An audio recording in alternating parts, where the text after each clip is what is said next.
कुछ पाने की हो आस आस, कोई अरमा हो जो खास खास आशाएं,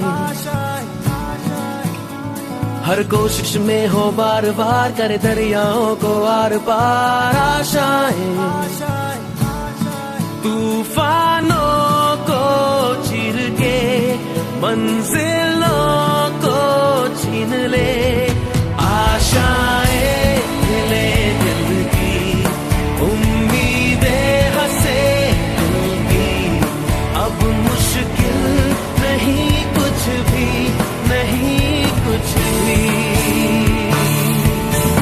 आशाएं मिले दिल की, उम्मीदें हंसे दिल की, अब मुश्किल नहीं कुछ भी, नहीं कुछ भी।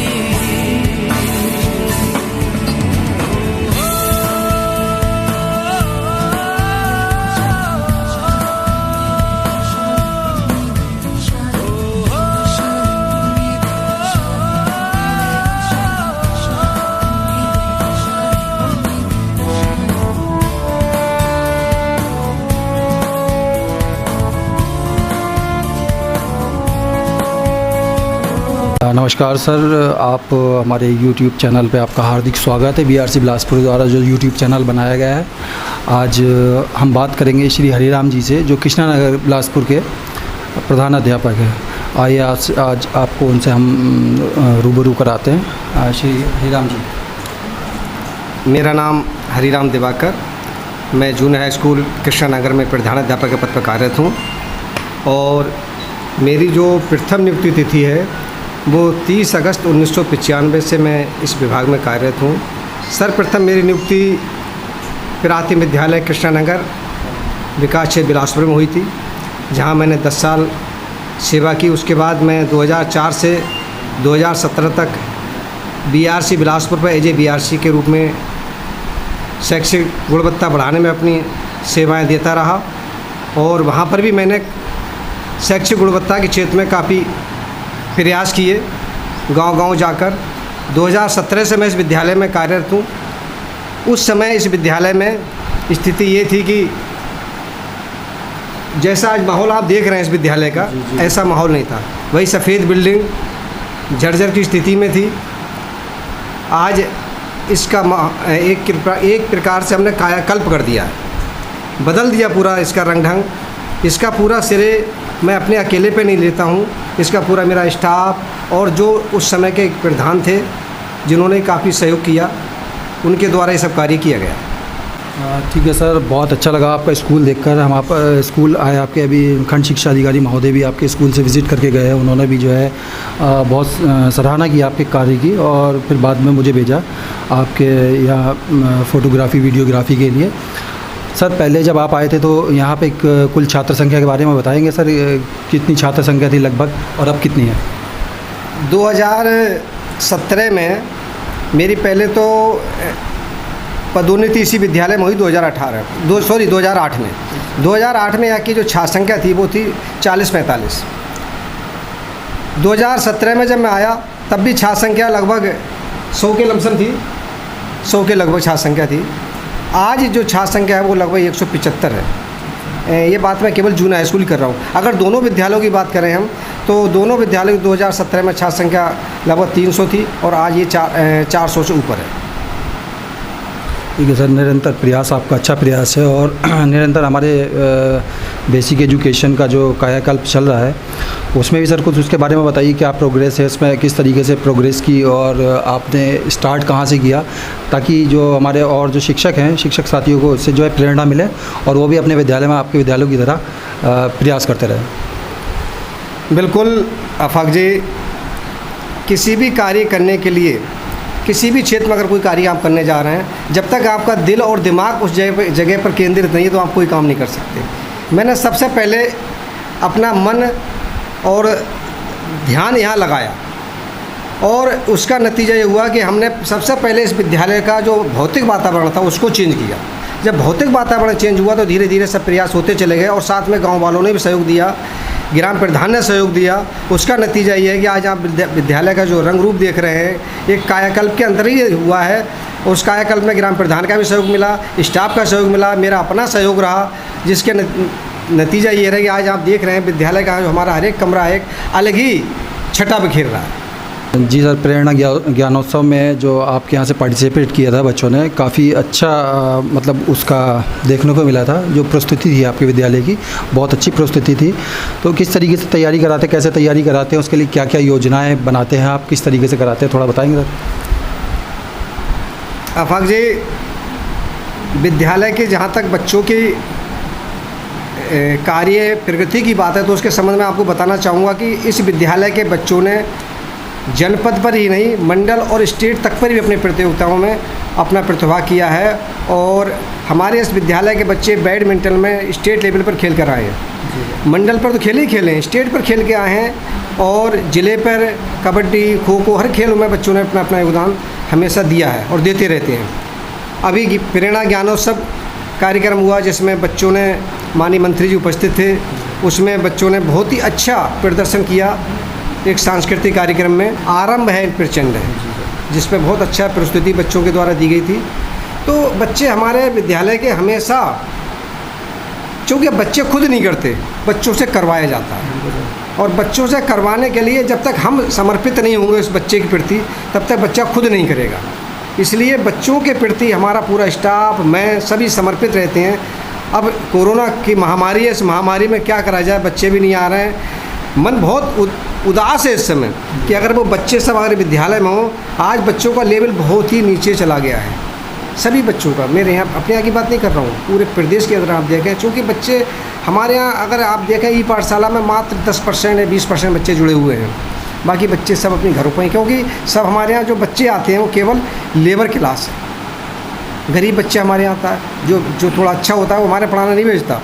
लेकिन इस विद्यालय में आपको वो फैमिली भी हैं, वो परिवार भी हैं जो अच्छी नौकरी कर रहे हैं और उनके बच्चे हमारे यहाँ पढ़ रहे हैं। मैं पूछना चाहूँगा, जो हमारा शिक्षा का स्तर है वो किस तरीके से सुधार हुआ उसमें, और कहाँ तक पहुँचे आप उसको लेकर? शिक्षा का स्तर सुधारने की जहाँ तक बात है तो हमारे यहाँ के बच्चे, अभी पिछले बार 2 साल पहले विज्ञान प्रदर्शनी हुई थी ब्लॉक स्तर पर, तो इस विद्यालय के तीनों प्रारूपों पर केवल जूनियर हाई स्कूल कृष्णानगर के बच्चे ही प्रथम और द्वितीय स्थान पर रहे थे। एक इस पे बच्चा प्रथम और तृतीय रहा था, और तीनों में तो प्रथम रहे ही थे, और तृतीय स्थान पर ही हमारे के बच्चे रहे थे। और उसके बाद वो बच्चे यहाँ तक नहीं रहे, जनपद पर भी हमारी विद्यालय की टीम तृतीय स्थान पर रही थी। तो शिक्षा का स्तर तो यहाँ का गिरने का मतलब ही नहीं रहा कभी, और हम लोग उन बच्चों के प्रति समर्पित रहते हैं, कड़ी मेहनत करते हैं। और बच्चों को हमारा जो उद्देश्य रहता है मेन, वो ये रहता है कि हम बच्चों की क्या करते हैं कि जो बच्चे अच्छे हैं उनको अलग कर लेते हैं, और जो थोड़े कमज़ोर होते हैं, वीक होते हैं, उनको अलग करके उनकी शिक्षा के जैसे जैसे उनका लेवल होता है शिक्षा का, उसी अनुसार उनको पढ़ाने का काम करते हैं, जिससे उनको जो कमज़ोर बच्चे हैं अच्छे बच्चों के साथ मिल सकें। सर, आपके विद्यालय से नवोदय विद्यालय में सिलेक्शन हुआ था किसी बच्ची का, सर उसके बारे में कुछ बताएं सर। बिल्कुल सर, ये शिक्षा का स्तर ही है। अगर शिक्षा का स्तर अच्छा नहीं होता तो हमारे यहाँ की बच्ची नवोदय में सेलेक्टेड नहीं होती। तो एक बच्ची है यहीं पड़ोस में ही रहती है, पीछे वर्षा विश्वास नाम है उसका गत वर्ष नवोदय में सिलेक्शन हुआ है, और उसकी वजह से उसके परिवार में, आस पड़ोस में और गांव में एक उसी समय बड़ा खुशी का माहौल था। और गत वर्ष भी और इस वर्ष भी काफ़ी मात्रा में फार्म भरवाए जा रहे हैं। सर, कायाकल्प में जो 19 पैरामीटर हैं हमारे, उनके बारे में सर थोड़ा रोशनी डालेंगे, किस तरीके से कर पा रहे हैं वो आप?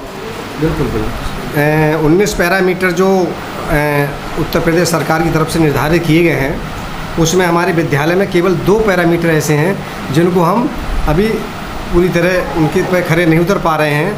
17 पैरामीटर हम पूरी तरह हमारे विद्यालय में लागू हैं। 2 पैरामीटर, एक तो हमारे विकलांग शौचालय नहीं है, और एक दूसरा हमारे यहाँ सभी कक्षों में टाइलीकरण की व्यवस्था नहीं। अब चूँकि टाइलीकरण का एक ऐसा बजट है कि जो हम आपसी सहयोग से नहीं कर सकते, कोशिश है, उम्मीद है जो वर्तमान प्रधान है और उनको भी हमने वो अपना एक इसका जो एस्टीमेट है वो बना के दे दिया है कि हमें कायाकल्प के अंदर क्या क्या चीज़ चाहिए, वो उनको बना के हमने दे दिया और उम्मीद है कि वो कायाकल्प के अंदर वो काम पूरा हो जाएगा।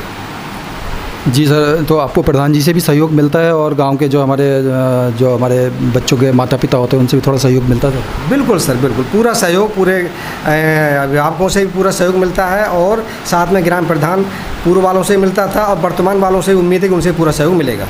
सर, हमारे वीडियो के माध्यम से हमारे ब्लॉक के, हमारे ज़िले के और शिक्षकों को क्या संदेश देना चाहेंगे, किस तरीके से वो कार्य करें कि वो भी अपना स्कूल आपके स्कूल की तरह एकदम तैयार कर लें?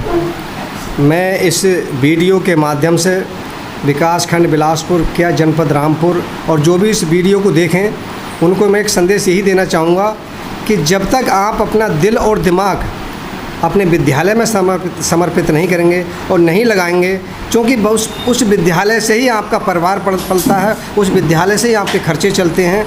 उस विद्यालय को अगर जब तक आप अपना मन या मंदिर या मस्जिद अपनी नहीं मानेंगे तब तक आप सक्सेस नहीं होंगे। और जिस दिन आपने उस विद्यालय को अपना घर मान लिया, असली घर वही मान लिया, उस दिन आप ज़रूर कामयाब होंगे। और आप उस कामयाबी का नतीजा ये होगा कि आप बच्चों के प्रति समर्पित रहेंगे, उस समुदाय के प्रति समर्पित रहेंगे और मन लगा के पढ़ाएंगे। उस बच्चों की पढ़ाई का नतीजा ये रहेगा कि उस बच्चों की पढ़ाई से ही आपके बच्चे भी पढ़ रहे हैं। तो जब तक आप अपना मन जो है हमारा, ये दिमाग, दिल और दिमाग दोनों चीज़ हमारा विद्यालय में नहीं लगेगा तब तक आप कोई कामयाबी नहीं हो सकते। मैं तो विकास क्षेत्र बिलासपुर, जनपद रामपुर, जो भी वीडियो इसको देखें उन सबसे निवेदन यही करूंगा कि आप अपने विद्यालय के प्रति समर्पित हो जाइए और जिस दिन आपने अपना समर्पण दे दिया तो आप ज़रूर कामयाब होंगे। हमारा समय से आना, समय से जाना, समय से विद्यालय खुलना, ये सब इसी का नतीजा है। और बच्चों का रिजल्ट, एक अच्छा रिजल्ट प्रस्तुत होना, ये सब इसी की देन है, जिसलिए हम लोग सभी आज कामयाब हैं। सर, यहाँ आपके विद्यालय में जो स्टाफ है वो कितना स्टाफ है और किस तरीके से आप मैनेज करते हैं अपने टाइम टेबल को, कुछ उसके बारे में सर बताइए। अफाक भाई, हमारे यहाँ जो स्टाफ है वो मुझे लगा के 13 लोगों का है, जिसमें मेरे सहित 8 अध्यापक हैं और बाकी हमारा शिक्षा मित्र और अनुदेशक का स्टाफ है। किस तरह हम शिक्षा व्यवस्था अपनी बनाए हुए हैं, तो सबसे पहली बात है कि विद्यालय का समय से खुलना, समय से बंद होना, साथ में हम जो हैं क्लास जो कहते हैं टाइम टेबल बना हुआ है, बाकायदा पीरियड लगते हैं, घंटा लगता है। हर क्लास टीचर अपने घंटे के अनुसार अपने क्लास में जाता है, पढ़ाता है, उसके बाद अगला घंटा लगता है तो अपने अगली क्लास में चला जाता है। तो इससे क्या है कि हमारा कोई सब्जेक्ट जो है बचता नहीं है। हर सब्जेक्ट की एक टीचिंग पर डे हो जाती है और टीचिंग जब पर डे बच्चे को मिलेगा, काम मिलेगा, होमवर्क उसे मिलेगा तो वो ज़रूर अगले दिन करके ज़रूर लाएगा। जी ठीक है सर, बहुत अच्छा लगा आज आपसे बात करके, बहुत बहुत धन्यवाद सर आपका।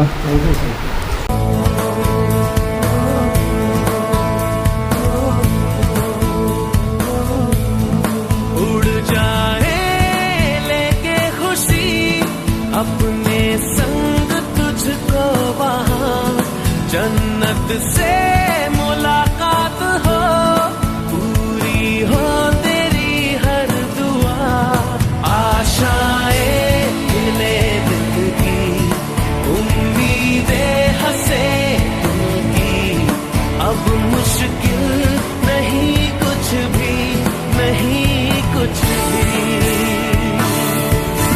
आशाएं खिले दिल की, उम्मीदें हंसे दिल की, अब मुश्किल नहीं कुछ भी, नहीं कुछ भी।